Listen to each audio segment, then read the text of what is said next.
Do you want to learn how you can engrave your favorite photos on materials like this? Well, stay tuned to discover all you need to know.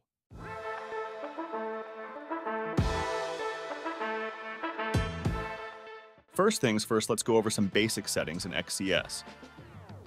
Starting with the difference between SVG and PNG or JPEG files. Generally speaking, SVGs are better for simple graphics, logos, illustrations, etc. that need to be scaled and resized frequently. PNGs and JPEGs are better for complex scene photos or images with many colors or details. When it comes to laser engraving with XES, these two file types are handled differently. So, how do you know what file type you have? The quickest way is to look at the extensions. They will let you know what format your image is. You will also be able to tell what type you have once you import the images into xTool Creative Space. On the left is my SVG. When you select a SVG, you will notice a group of options show up with the word vector here, which is another name for SVG. Your settings include score, engrave or cut, laser type, power, speed, and pass. Oftentimes, vectors are produced with some of the elements split up, so you can rearrange things if needed like so. Today, we will be working with photo engraving, which use PNG or JPEG files like this one we see on the right. As you can tell, this image is a lot more detailed with highlights, shadows, and textures. When you select one of the file types, you will see image displayed here. You may have also noticed that there are a few more options when compared to the vector file. First, we will jump down here in the settings to choose our bitmap mode. For this video, we will be covering Jarvis. Now let's get familiar with the settings. Here you can select different filters if you're looking for a specific style. Sharpness can help you get cleaner lines. Grayscale adjustments will change your lightest and darkest part of the image. Invert is left on/off if you are engraving on light materials or turned on for darker material. Here you can also see that the only processing type is engrave. Laser type, you can also use blue light or IR. Next is dot duration. The F1 works similar to an ink printer in the way that it creates an image. If you were able to look your engraving under a microscope, you would see a grid of dots like this. Dot duration is the amount of time the laser spends on each dot. Lower numbers produce a darker image, higher numbers produce a lighter image. Then we have power, and finally, DPI. DPI represents the density of those dots, meaning higher resolution. This is great for smaller engravings, but you'll need to keep in mind that higher DPIs will increase engraving times. In some cases, it will also either lighten or darken your images, so dot duration needs to be adjusted to account for that. Okay, now with that out of the way, let's start our projects. First up, we will be engraving this Christmas card using xTool scratch paper. Sometimes you may not want the entire image, so recently xTool has added a handy feature called masking. For this project, I will add a square to my work area and resize it. I will also select Engrave so that you can see the square a bit better.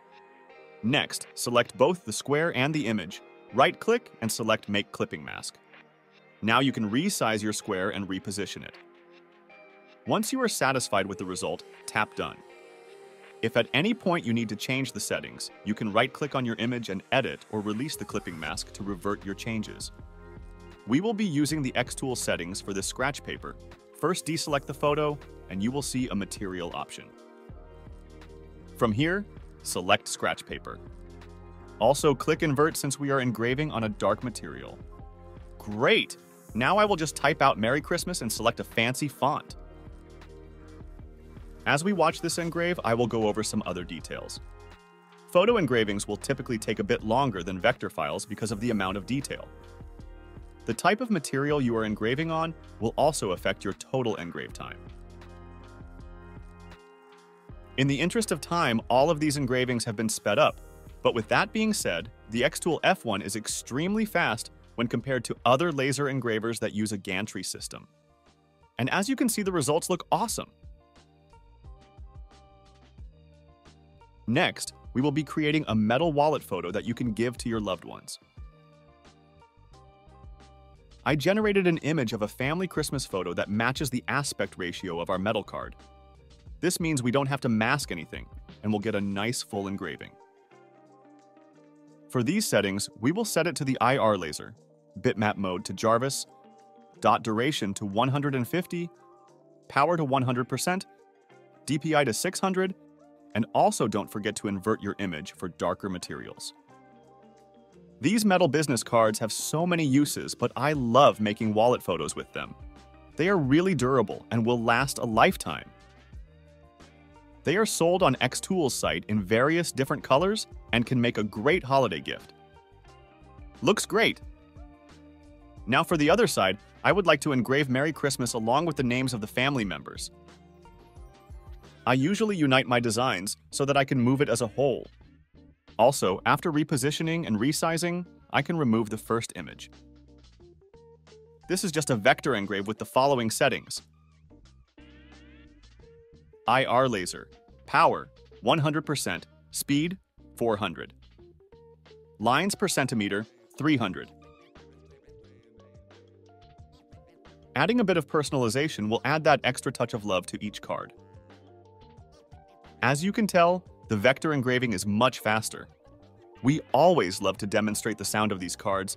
Doesn't it just sound like a premium gift?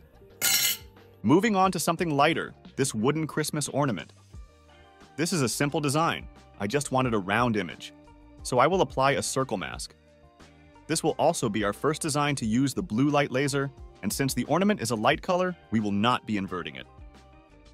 Dot duration is 350, power is 80, DPI is 500. Some things that we have learned along the way is that the type of wood you get will greatly affect your result. Softer wood tends to burn quicker, so you have to use really light engrave settings, but if you have a nice, smooth hardwood, then you can get very detailed images. In this example, you can clearly see the checkered pattern on the kid's shirt and the texture of the hair. It really is impressive how you can get these kind of customization from the comfort of your own home with the xTool F1. This ornament will surely become an heirloom passed down over generations. What a high-tech way to spread that special holiday cheer through homemade crafts and custom designs. It would make the perfect gift for Grandma and Grandpa. For our last and final design, we will be doing a slate coaster. Similar to the other designs, I added the image and then typed the word joy. For slate, I use the IR laser. Dot duration is 450. Power is 100%. DPI is 450.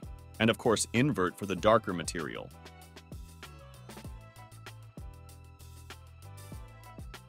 Keep in mind that slate is one of those materials that does take some time. However, the detail is absolutely amazing.